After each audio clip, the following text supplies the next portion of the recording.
Good morning students. आज हम class 12th के लिए दूसरा लेक्चर लाए हुए हैं और कल का जो मेरा लेक्चर था वह था चैप्टर नंबर 1 इलेक्ट्रोस्टैटिक्स से। तो आज हमारा दूसरा लेक्चर होगा। तो हम ये बताना चाहते हैं कि कल का जो हमारा लेक्चर्स था तो हमने उसमें क्या स्टडी किया हुआ था और क्या क्या थे, हमने कल क्या पढ़ा हुआ था, कल क्या सीखा था, उसके बारे में स्टडी करते हैं। तो कल हमने जो पढ़ा हुआ था वह ये था प्रॉपर्टीज ऑफ मैटर की प्रॉपर्टीज के बारे में हम पढ़ रखे थे। ओके, तो मैटर की जो हमारी पहली प्रॉपर्टीज थी वह पहली प्रॉपर्टीज थी हमारी क्या, मास।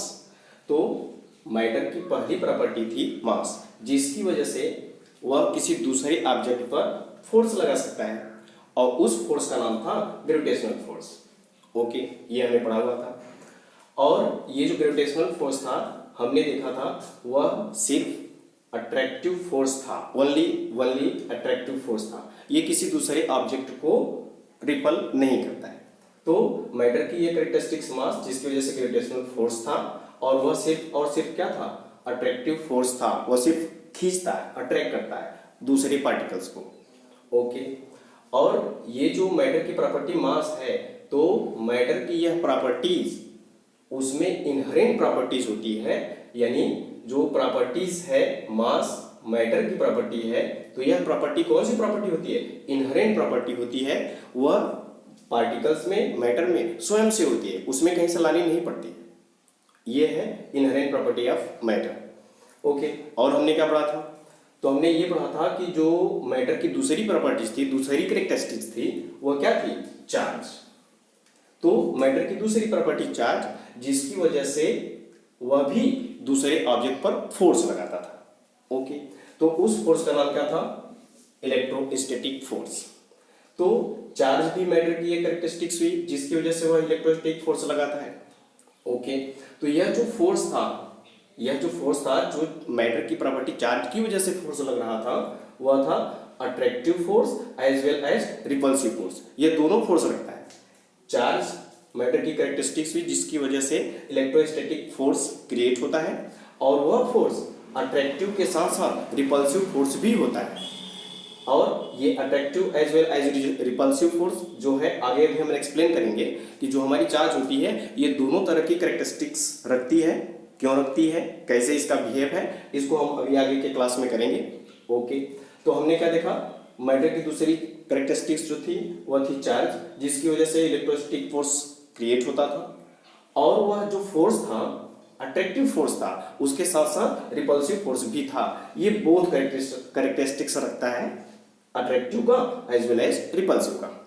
ओके, फिर उसके बाद आता है कि ये जो मैटर की प्रॉपर्टी चार्ज है, यह उस मैटर की इनहेरेंट प्रॉपर्टी है। इनहेरेंट प्रॉपर्टी, इस हमने देखा मैटर की प्रॉपर्टी हुई मास, जो इनहेरेंट प्रॉपर्टी होती है मैटर की। और हमने ये भी देखा कि जो चार्ज है, मैटर की कैरेक्टरिस्टिक्स है, वह भी इनहेरेंट प्रॉपर्टी है। तो दोनों में डिफरेंस क्या है, तो दोनों में डिफरेंस ये है कि मास को कुछ करने की जरूरत नहीं होती है, मास को कुछ करने की जरूरत नहीं होती है, लेकिन जो हमारा चार्ज होता है उसमें चार्ज लाने के लिए, किसी पार्टिकल्स में चार्ज लाने के लिए इसमें हमें कुछ करने की जरूरत पड़ती है। और हमने कर रखा था जो रबिंग। तो हमको मैटर्स में चार्ज लाने के लिए हमें कुछ करना पड़ता है और वह क्या है, रब करना। ये हमने कल स्टडी किया हुआ था। ओके, बट मास को कुछ करने की जरूरत नहीं होती है। तो मास इनहेरेंट प्रॉपर्टी है मैटर की, उससे ही हमारा जो चार्ज है वह भी मैटर की प्रॉपर्टी है, चार्ज वह भी इनहेरेंट प्रॉपर्टी है। बट इस चार्ज में, यानी चार्ज को हमको क्रिएट करना पड़ता है, किसी मैटर्स में, किसी पार्टिकल में चार्ज हमको क्रिएट करना पड़ता है। और वह क्रिएट करते हैं हम कैसे, हमने देखा कि किसी भी बॉडीज को चार्ज करना है, चार्ज लानी है, तो उसको हमको रब करना पड़ता है। ओके, ये हमारा हुआ चार्ज। ठीक है, फिर उसके बाद हमने एक वर्ड और पढ़ा हुआ था कल, इलेक्ट्रोस्टैटिक क्लिंग। इलेक्ट्रोस्टैटिक क्लिंग का मतलब होता है जब भी कोई चार्ज बॉडी किसी दूसरे बॉडी को अट्रैक्ट करती है तो वह उस बॉडी को चिपका लेती है। तो चिपका लेने का मतलब है क्लिंग करना।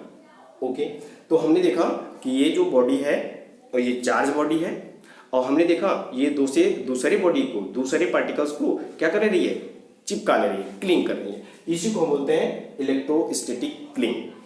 ओके, तो ये इलेक्ट्रोस्टैटिक क्लिंग्स की डिफिनेशन लिखना चाहे तो क्या होगा, तो हमारा ये है कि charge is a characteristics of A particles that can apply a force on other particle and they sticks together it stick together, that is known as electrostatic cling। तो इलेक्ट्रोस्टैटिक क्लिंग का हुआ कि यह किसी दूसरे ऑब्जेक्ट को चिपका लेता है। ओके, तो हमारे नेचर्स में इलेक्ट्रोस्टैटिक क्लिंग के बहुत सारे एग्जांपल हैं। हमने कब बताया हुआ था, हमारा चलना होता है, जब हम चलते हैं तो हमारे अर्थ के सरफेस से और जो हमारा पैर होता है उसका सरफेस क्या हो जाते हैं, क्लिंग हो जाते हैं, और ये क्लिंग होने की वजह से, चिपके हुए होने की वजह से हम आसानी से चलते हैं। ओके, नट बोल्ट का टाइट करना भी हमने बताया हुआ था कि वे इलेक्ट्रोस्टैटिक क्लिंग्स है। तो इसका मतलब है कि हमारे नेचर में हम अपने चारों तरफ देखते हैं, जो हमारा ग्रेविटेशनल फोर्स नहीं है, तो वो कौन सा फोर्स है, इलेक्ट्रोस्टैटिक फोर्स है। ठीक है, ओके, तो इलेक्ट्रोस्टैटिक क्लिंग्स में ये हमारा नेचर इलेक्ट्रोस्टैटिक क्लिंग से ही सब बना हुआ है। तो जहां पर ग्रेविटेशनल फोर्स नहीं है वहां पर इलेक्ट्रोस्टैटिक फोर्स है। ओके, फिर एक वर्ड हमने पढ़ा हुआ था, लाइटनिंग इन क्लाउड। हमारे बादलों में भी हमने देखा कि स्पार्क होता है, चमक उठती है। ठीक है, तो वह चमक कैसे आती है, तो आंसर है जब बादल आपस में टक्कर करते हैं, फोर्स क्रिएट करके जब वो टक्कर करते हैं, एक्सीलरेट होते हैं और टक्कर होते हैं तो उसमें चमक आती है, तो उसी का नाम है लाइटनिंग इन क्लाउड। तो बादलों में भी चमक होती है, और वह किसकी वजह से होता है, जब बादल आपस में टक्कर करते हैं उसमें लाइट इलेक्ट्रॉन यानी इलेक्ट्रा वर्ड बताए हुए थे, तो उसमें से इलेक्ट्रा वर्ड से ही बना हुआ था इलेक्ट्रिक चार्ज, तो उसमें से लाइट निकलती है, उसी का नाम है लाइटनिंग इन क्लाउड। बादलों में भी लाइट प्रोड्यूस होती है due to charge. Okay, lightning in cloud ये हमने पढ़ा। ठीक है, और उसके बाद लाइटनिंग इन क्लाउड में एक बेंजामिन फ्रैंकलिन साइंटिस्ट थे, उन्होंने एक काइट एक्सपेरिमेंट किया हुआ था, आप लोग को पता होगा, जानते होंगे। और वो काइट एक्सपेरिमेंट्स करने के बाद ही उनको पता चला कि बादलों में भी ऐसे चार्ज क्रिएट होते हैं, जो हमारे चार्ज क्रिएट होते हैं, जो हमने अपने यहाँ एक्सपेरिमेंट कर करके देखा अपने लैब में, ऐसे ही कहीं कहीं चार्ज बादलों में भी होते हैं और वे लाइट प्रोड्यूस करते हैं, तो ऐसे चार्ज हमको बादलों में भी देखने को मिलते हैं। ओके, ये भी हमने कल पढ़ा था। और क्या पढ़ रखा था, फ्रैक्शनल इलेक्ट्रिसिटी क्या होती है, जब हमारे दो पार्टिकल्स आपस में रब करते हैं, हम रब करने का मतलब फ्रैक्शंस करते हैं, तो उसमें एक इलेक्ट्रॉन यानी एक चमक आती है, उसी का नाम है फ्रैक्शनल इलेक्ट्रिसिटी। ओके, और उसके बाद हमारा है एक वर्ड इलेक्ट्रिफिकेशन।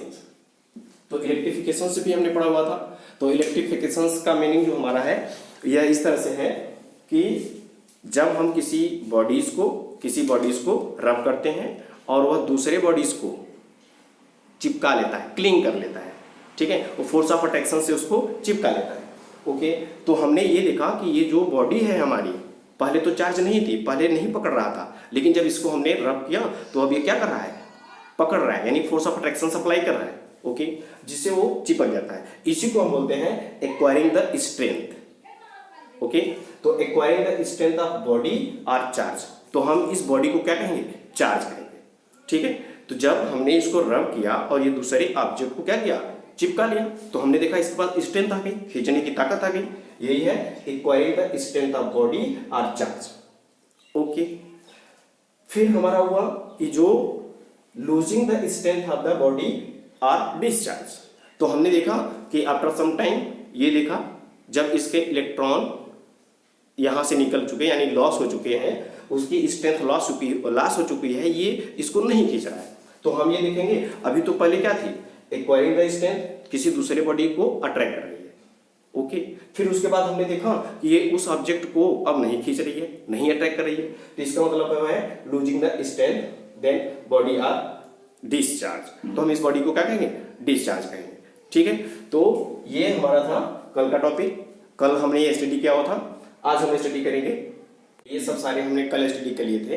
तो आज का जो हमारा आगे इसके आगे का टॉपिक होगा वो बहुत ही इंटरेस्टेड होगा, और ये जो टॉपिक है बहुत ही कॉन्सेप्चुअल है। यहाँ तक कि ये जो टॉपिक होगा हमारा आगे 4 से रिलेटेड है, इसके आगे है, तो वह यह है कि यह मेंस और नीट में भी डायरेक्ट ऐसे थ्योरेटिकल क्वेश्चंस यहाँ से पूछ लिए जाते हैं। It is so importance. Okay, तो हमने क्या देखा था, हमने कल पढ़ा हुआ था इलेक्ट्रिक चार्ज। क्या पढ़ा हुआ था? Electric charge. ओके, या इसी को जनरल में हम चार्ज भी बोलते हैं। ठीक है, तो इलेक्ट्रिक चार्ज या फिर चार्ज हम इसको जनरल में बोलते हैं। तो ये सब हम पढ़े हुए हैं। ओके, जानते हैं कि इलेक्ट्रिक चार्ज या चार्ज हमारी क्या होती है, एक मैटर की कैरेक्टरिस्टिक्स होती है जिसकी वजह से वह दूसरे ऑब्जेक्ट पर क्या लगाता है, फोर्स लगाता है। ओके, ये हमने समझा हुआ, पढ़ा हुआ है। ओके, तो आगे का स्टेप हमने फिर से बता दिया कि यह बहुत ही फिजिक्स जो है ये बहुत ही बेसिक है, बहुत ही कॉन्सेप्चुअल है, और यहाँ से मैंने फिर से बता दिया कि बहुत इंपॉर्टेंट है। ओके, तो यहाँ से मेंस और नीट में डायरेक्ट क्वेश्चंस जो थ्योरेटिकल्स होते हैं, जो कॉन्सेप्चुअल होते हैं, वो यहीं से आते हैं। क्या आते हैं, आइए देखते हैं। ओके, तो हमने देखा इलेक्ट्रिक चार्ज की डिफिनेशन पढ़ लिया। तो हमने देखा चार्ज को हम डिनोट कैसे करते हैं। सबसे पहले क्वेश्चन, चार्ज को हम डिनोट करते कैसे करते हैं। Denoted of charge, denoted of charge by capital Q, या फिर इसी को हम स्मॉल क्यू से डिनोट करते हैं। ओके, तो ये हमारा हुआ, चार्ज को हम कैपिटल क्यू या स्मॉल क्यू से डिनोट करते हैं। ठीक है, तो हम पढ़ते हैं unit and dimension of charge, unit and dimension of charge. तो चार्ज की यूनिट और डायमेंशंस क्या होती है, हम इसको समझते हैं। तो सबसे पहले आता है हमारा सीजीएस सिस्टम। सीजीएस सिस्टम्स में चार्ज की यूनिट क्या होती है, हम उसको पढ़ते हैं। फिर एसआई सिस्टम्स यानी एमकेएस सिस्टम्स में चार्ज की यूनिट क्या होती है, इसको स्टडी करते हैं। और यहीं से ही बहुत ही बेसिक है बट बहुत इंपॉर्टेंट है, यहाँ से क्वेश्चंस बनते हैं। ओके, तो हमारा है first CGS system. In CGS system, in CGS system, CGS systems में जो चार्ज की यूनिट होती है ये 2 टाइप्स की होती है। सीजीएस सिस्टम्स में जो चार्ज की यूनिट होती है वो 2 टाइप्स की होती है। फर्स्ट जो हमारा होता है वह इस तरह से है, इसको हम बोलते हैं electrostatics unit of charge, electrostatic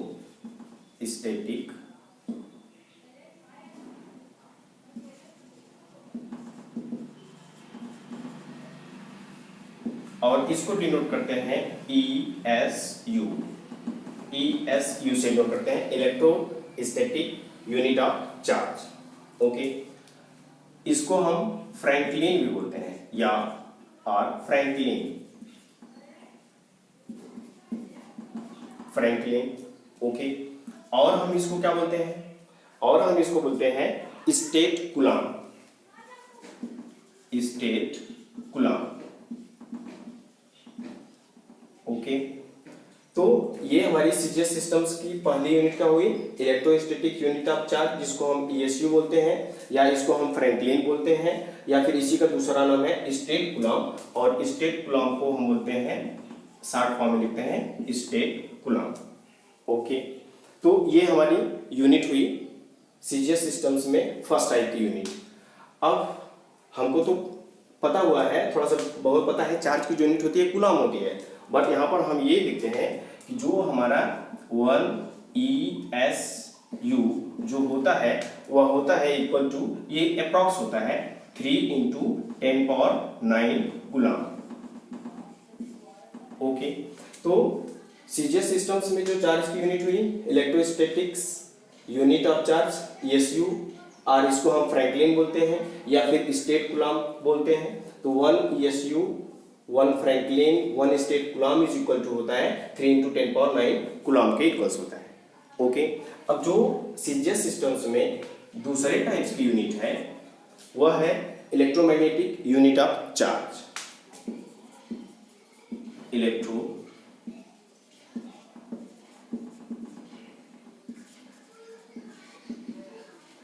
unit of charge. Okay, इसको हम डिनोट करते हैं EMU। हमारा है EMU, तो हम ये लिखते हैं शॉर्ट फॉर्म में इसका होता है 1 EMU जो होता है ये किसके इक्वल होता है, तो आंसर है ये 10 कूलम्ब्स के इक्वल्स होता है। ओके, तो ये हमारा हुआ इलेक्ट्रिक चार्ज की यूनिट। हमने सीजीएस सिस्टम में देखा ये दो तरीके से थी, इलेक्ट्रोस्टैटिक्स यूनिट ऑफ चार्ज, और इसी को बोलते हैं फ्रैंकलिन या इसी को बोलते हैं स्टेट कूलम्ब, ये हमने देखा। ओके, तो इसकी दूसरी एक सिस्टम्स है, एंड दूसरा सिस्टम्स है एसआई सिस्टम में, हम उसको ले लेते हैं। तो एसआई सिस्टम्स में हमने देखा दूसरा एमकेएस सिस्टम्स या एसआई सिस्टम्स, तो हमने देखा एसआई सिस्टम। एसआई सिस्टम्स में चार्ज की जो यूनिट होती है उसको सभी जानते हैं, वो होता है कूलम्ब। क्या होता है, कूलम्ब, और कूलम्ब को डिनोट करते हैं सी से। ओके, तो ये हमारी हुई इलेक्ट्रिक चार्ज की यूनिट्स सीजीएस सिस्टम्स में और एसआई सिस्टम्स में। ओके, ये तो हुई यूनिट, ठीक है। अब इसके डायमेंशंस की बात करते हैं। तो डायमेंशंस की यूनिट, डायमेंशंस बनाना हम क्लास 11th में सीखे हुए हैं। तो हम ये जानते हैं charge Q is equal to क्या होता है, आंसर है IT, I for current, T for time. तो यहां से हम अगर डायमेंशंस कैलकुलेट करना चाहते हैं चार्ज की तो क्या होगी, तो आंसर है charge Q is equal to I into T। I यानी करेंट, करेंट का डायमेंशंस A और टाइम T का डायमेंशंस T। तो आंसर है जो हमारी चार्ज होती है उसकी जो एसआई यूनिट के अकॉर्डिंग जो उसमें हमारा उसका डायमेंशंस होता है वो होता है Q is equal to AT। और इसको इस तरह से भी लिख सकते हैं m के पावर 0 l के पावर 0 AT। ओके, तो ये है हमारा इलेक्ट्रिक चार्ज की यूनिट एंड डायमेंशंस, बहुत ही इंपॉर्टेंट है। यहां से डायरेक्ट क्वेश्चंस हमने बताना पूछ ले जाते हैं 1 ESC किसके इक्वल्स होता है, कितने कूलम्ब्स इक्वल होता है, या फिर 1 कूलम्ब इक्वल टू कितने ESC के, हम इस तरह से इसको कैलकुलेट कर सकते हैं। ओके, तो ये है हमारा unit and dimensions of electric charge. Okay, इसको इरेज करते हैं। ओके,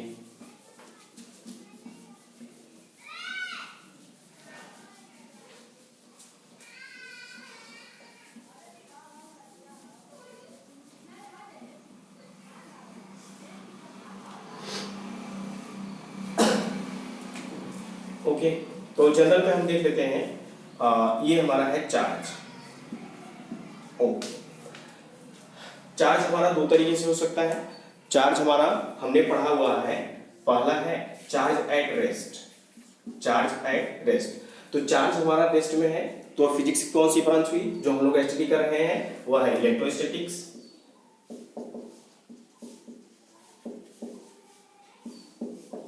ओके, तो चार्ज अगर रेस्ट है तो हम इलेक्ट्रोस्टैटिक्स के अंतर्गत उसको स्टडी करते हैं, जो अभी हम कर रहे हैं। ओके, तो ये चार्ज अगर रेस्ट में होता है हमारा तो ये क्या क्रिएट करता है, तो आंसर है ये इलेक्ट्रिक फील्ड क्रिएट करता है। इलेक्ट्रिक फील्ड ओनली, अगर चार्ज हमारा रेस्ट है तो क्या क्रिएट करता है, तो आंसर है इलेक्ट्रिक फील्ड क्रिएट करता है, और ये सिर्फ इलेक्ट्रिक फील्ड ही क्रिएट करेगा। Only and only electric field create charge at rest.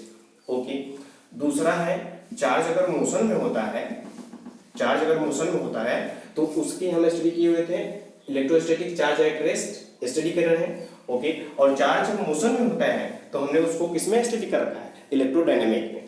Okay, electrodynamic. Okay, अब मोशन हमारा जो चार्ज का होता है ये भी दो तरीके से होता है। तो जो चार्ज हमारा मोशन में है तो मोशन में भी दो तरीके से हो सकता है, या फिर जो हमारा मोशन है यूनिफॉर्म मोशन भी हो सकता है। ओके, या फिर जो चार्ज हमारा है वो नॉन यूनिफॉर्म में भी हो सकता है। ये दो तरीके हैं हमारे। तो हमने देखा अगर चार्ज हमारा यूनिफॉर्म मोशन में है, यूनिफॉर्म में है, तो हम ये देखेंगे इसमें जो एक्सेलरेशन होगा वो क्या होगा, जीरो। यानी चार्ज हमारा मोशन में तो है बट वो कैसा है, यूनिफॉर्म मोशन में। और कोई भी बॉडीज अगर यूनिफॉर्म मोशन में होती है तो उसका एक्सेलरेशन क्या होता है, जीरो होता है। तो ये क्या क्रिएट करता है, तो आंसर है ये हमारा इलेक्ट्रिक फील्ड और मैग्नेटिक फील्ड दोनों क्रिएट करता है। तो ये इलेक्ट्रिक फील्ड और मैग्नेटिक फील्ड ये दोनों क्रिएट करता है। इलेक्ट्रिक फील्ड भी क्रिएट करता है और मैग्नेटिक फील्ड भी क्रिएट करता है। ओके, तो चार्ज अगर मोशन में है, यूनिफॉर्म में है, तो ये हमारा हुआ कि ये सब क्रिएट होता है। ओके, अगर चार्ज हमारा नॉन यूनिफॉर्म मोशन में है, नॉन यूनिफॉर्म मोशन, तो एसिलेशन क्या होगा, कुछ न कुछ उसमें एसिलेशन होगा, एसिलेशन जीरो नहीं होगा क्योंकि मोशन कैसा है, नॉन यूनिफॉर्म है। ओके, तो इसमें क्या क्रिएट करेगा, तो इसमें क्रिएट होगा इलेक्ट्रिक फील्ड क्रिएट होगा। ओके, मैग्नेटिक फील्ड भी क्रिएट होगा और उसके साथ साथ इलेक्ट्रोमैग्नेटिक वेव भी ये क्रिएट करता है, इलेक्ट्रोमैग्नेटिक वेव्स ये क्रिएट करता है। ठीक है, तो इसको हम आगे की क्लास में स्टडी कर, आगे की क्लास में नहीं, इसी आपके क्लास 12th में ही मिलेगा, आगे मिलेगा। ओके, तो हम ये इस तरह से स्टडी करते हैं। तो यहाँ से ये जो अभी इसके पहले बताएं यूनिट एंड डायमेंशंस, और इससे नीट और मेंस में डायरेक्ट इनसे क्वेश्चंस पूछ लिए जाते हैं। चार्ज अगर रेस्ट में है तो वह क्या प्रोड्यूस करेगा, इलेक्ट्रिक फील्ड, मैग्नेटिक फील्ड, या ओनली इलेक्ट्रिक फील्ड, या इलेक्ट्रिक फील्ड, मैग्नेटिक फील्ड, या इलेक्ट्रोमैग्नेटिक वेव क्रिएट करेगा। ये डायरेक्ट आपके एग्जाम में आते हैं। ठीक है, ओके, तो ये जो है हमने जो पढ़ा रखा है सब बेसिक है, बहुत ही कॉन्सेप्चुअल है। और नीट मेंस में हमने देखा कि सारा का सारा जो मेंस का सिलेबस है वही नीट का सिलेबस है, और सभी के सभी बेस्ड है एनसीईआरटी पर। तो एनसीईआरटी का हर एक पॉइंट कॉन्सेप्चुअल समझिए। यहाँ पे हम हर एक कॉन्सेप्ट आपको एनसीईआरटी जितने भी हैं एनसीईआरटी के टॉपिक सबको हम बेसिक कॉन्सेप्चुअल तरीके से बताएंगे, आपको समझाएंगे। ओके, और वहाँ से आपको बहुत ही जो मेंस और नीट में जो क्वेश्चंस आते हैं, प्रीवियस ईयर के क्वेश्चंस आप देखेंगे, आपको समझ में आता है। जब तक आपका फिजिक्स का बेसिक कॉन्सेप्ट क्लियर नहीं होगा तब तक आपके जो मेंस और नीट में क्वेश्चंस आते हैं वो आपको बहुत कम ही समझ में आएंगे। इसीलिए फिजिक्स में सबसे पहले जरूरी ये है कि हम क्या समझें, फिजिक्स का कॉन्सेप्ट क्या है, इस टॉपिक का कॉन्सेप्ट क्या है, कहाँ से आया, कैसे आया, किस तरह से है। तो इसको हम देखते हुए हम आगे मेंस और नीट के जो क्वेश्चंस आते हुए हैं उसको आसानी से कर लेंगे। ठीक है, तो हम ये आपको कॉन्सेप्ट तो बता दे रहे हैं, फिर आगे हम इसके लास्ट में या बीच बीच में हम आपको जो मेंस और नीट में क्वेश्चंस आए हुए हैं इस बेसिक कॉन्सेप्चुअल के अकॉर्डिंग जो आए हुए हैं हम आपको क्वेश्चंस कराते रहेंगे। ठीक है, तो आज के लिए बस इतना ही। अब हमारा कल का जो टॉपिक होगा वह भी बहुत ही इंटरेस्टेड टॉपिक होगा, और वह हम पढ़ेंगे types of charges. Types of charges, charges के टाइप्स क्या होते हैं इसका भी हम बेसिक कॉन्सेप्ट पढ़ेंगे। जानते तो सभी हैं कि चार्ज 2 टाइप्स का होता है, पॉजिटिव नेगेटिव, कैसे आया, कहाँ से आया, इसको हम स्टडी करेंगे। ओके, आज के लिए बस इतना ही। Thank you.